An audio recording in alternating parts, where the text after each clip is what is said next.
It seems as if Germany is finally agreeing to supply Ukraine with the tanks it badly needs for the coming spring and summer fighting seasons. But after weeks of delays, constantly moving the goalposts, and outright lies, why in the world was Germany so afraid to send over tanks in the first place? Ukraine needs tanks if it's going to continue successfully resisting the Russian invasion. If it wants any hope of actually throwing Russia out of its territory or retaking Crimea, though, it needs tanks very badly. That's why the armored fighting machines have been at the top of its foreign aid wish list since the start of the war.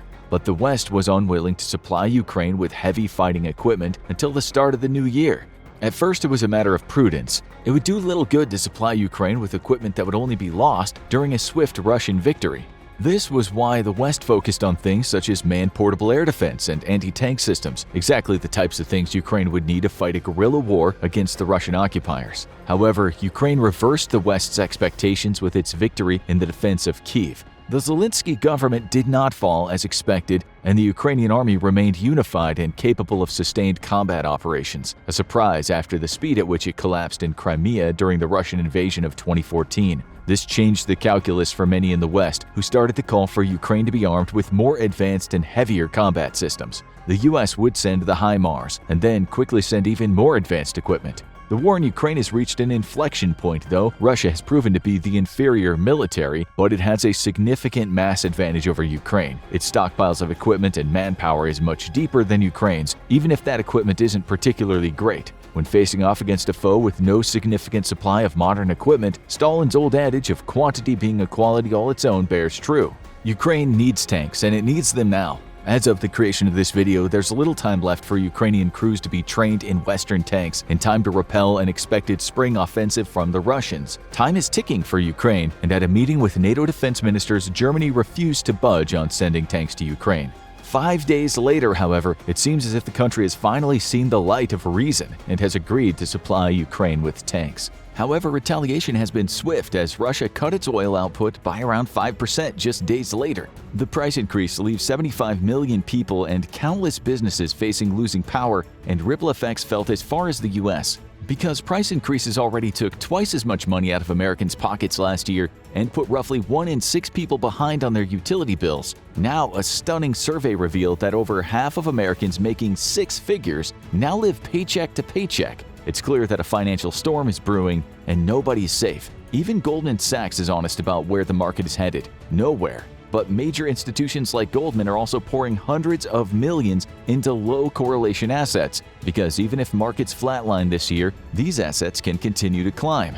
Now, according to a recent report by Citibank, of these assets, the one with the lowest correlation is art, and contemporary art pieces have more than doubled the S&P 500's return for the last 26 years. But hundreds of you probably already know this because you've heard us talk about Masterworks. See, Masterworks lets you invest in multi-million-dollar paintings yourself without needing millions. They've built a track record of 11 exits, with the last 3 handing back 10, 13, and 35% net returns to users like you. No wonder Masterworks has seen over 650,000 investors try to gain access, and there's a wait list. But right now, you can get VIP access to their latest offerings. Just check the description below. Germany's hesitancy has left many of its NATO partners with a very sour taste in their mouth.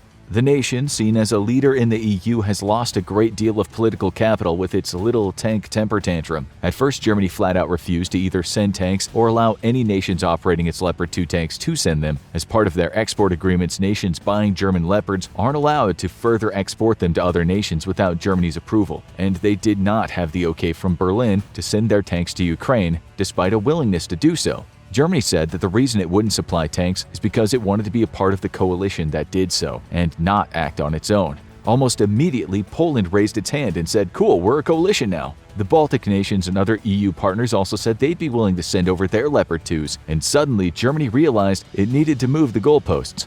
Now it was no longer a concern over acting alone, but suddenly it didn't want to be taking the initiative in sending the tanks. Here Germany thought it had found the perfect excuse to discourage NATO and the EU, because the Leopard 2 is the most numerous tank in Europe, which would mean that only the US would be able to provide tanks to Ukraine now, as only it could afford to give away a portion of its force. But this would be foolish and not very economical. The Abrams is a logistic-hungry beast with a gas turbine engine that requires jet fuel unlike its diesel engine counterparts. Setting up a logistics network and keeping Ukraine supplied with spare parts would be costly and a nightmare. That's why, to everyone's surprise, Britain said, "Hold my beans and toast," and it said it would send 14 of its Challenger 2 tanks to Ukraine.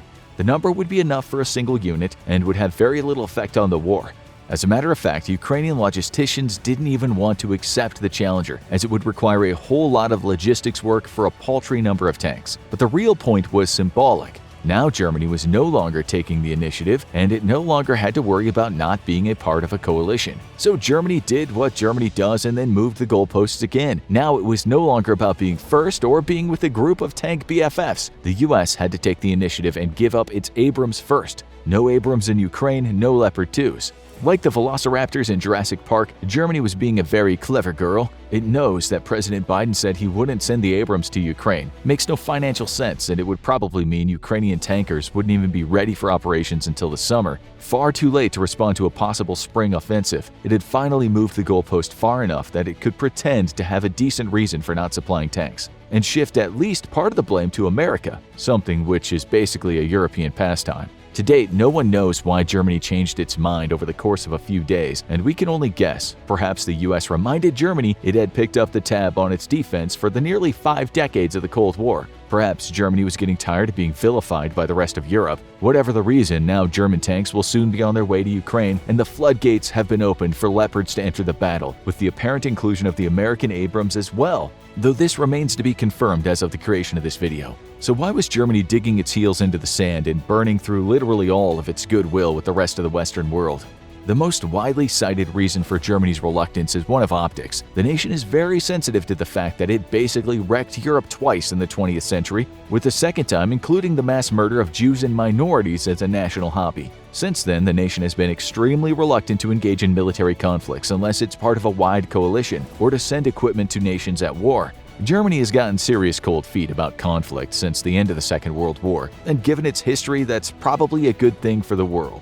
But the optics are especially bad in light of the atrocities committed by the German army right inside Ukraine against Soviet forces. Millions of Soviet citizens were killed in the German invasion, often purposefully so in huge genocidal campaigns to racially cleanse Eastern Europe. The last thing Germany wants to think about is seeing German tanks going toe-to-toe with Russian tanks one more time in the hills and fields of Ukraine.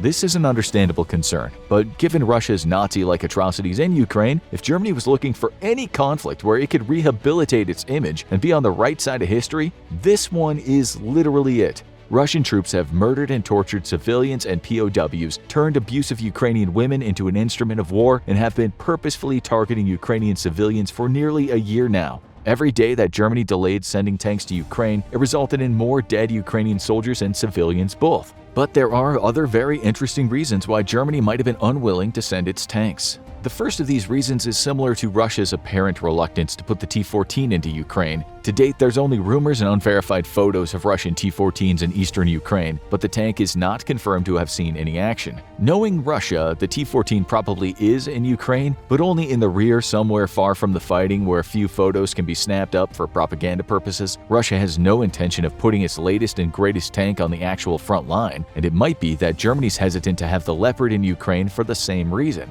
The T-14 has been famously fraught with financial and even mechanical difficulties, and images of destroyed T-14s on the front lines would effectively ruin the tank's already shaky reputation. As Russia relies on export of weapons for a significant part of its economy, this would make the credibility as a modern arms manufacturer very dubious at a time when the world is already wondering if Russian equipment is worth buying if it's performing so poorly against Western weapons. Germany exports the Leopard 2 to over a dozen nations, and its reputation could also be similarly damaged if suddenly the Leopard 2 is losing fights to T-72s. Current operators of the German tank would immediately have second thoughts about future purchases when they realize their tank can't stand up to Cold War Soviet designs, hitting Germany's weapons market where it hurts. As South Korea is looking to expand into Europe, Germany cannot afford any threat against its total hegemony of the European tank market. Now, to be fair, the Leopard 2 is widely touted as an incredibly capable tank, so there's no indication it would really perform poorly. But this is the first time the Leopard is going to fight the war it was designed for: mass armor-on-armor engagements against the Russians. A disproportionate loss ratio could severely impact confidence in Europe's most popular tank, and the Leopard doesn't even have to perform poorly or be a bad tank in order for operators to lose confidence. With an estimated 100 Leopard 2s being sent to Ukraine, Russia still vastly outnumbers Ukrainian army armored forces. Losses of Leopard 2s will inevitably be disproportionately high due to the numbers disparity and the fact that Ukraine can't support its tanks the way the West can in a modern battlefield.